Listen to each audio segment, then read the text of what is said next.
मी आली होती गावाकडं आणि मला तिथून निघताना ना शूट घ्यायचं जमलंच नाही म्हणून डायरेक्ट घरी आल्यावर शूट घेतले. आता आम्ही सगळे मंडळी कुठं तयार झालो तुम्हाला सांगतेच समोर.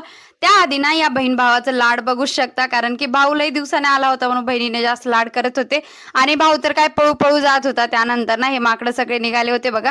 गावाला जायचं म्हणलं की यांना किती खुशी असते आणि आरूचं माझं प्रेम काय असं उतू चाललेलं होतं.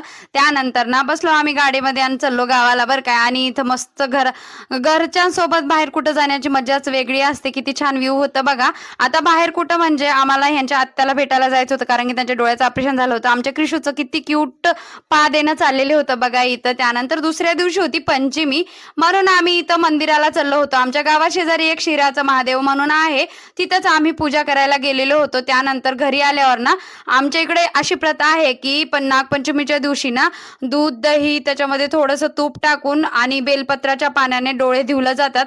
आता बहिणीने भावाचे डोळे धुवले जातात, खूप शुभ मानलं जातं हे.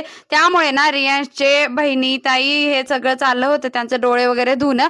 आणि सगळ्यात छोटी बहीण कशी डोळे धुते बघा, किती व्यवस्थित डोळे धुते आणि एवढं इंटरेस्टनं डोळे धुवत होती ना, खरंच खूप भारी वाटत होतं. जसं आपण शिकवलं ना लेकरं तसंच फॉलो करतात. त्यानंतर रियांशने सगळ्या बहिणीचा आशीर्वाद घेतला. त्यानंतर आरुनी ना ह्यांचे पण डोळे धुवून दिले होते. असा होता आमचा आजचा दिवस. तुम्हाला आवडल्या चॅनलला सबस्क्राईब करा, लाईक करा.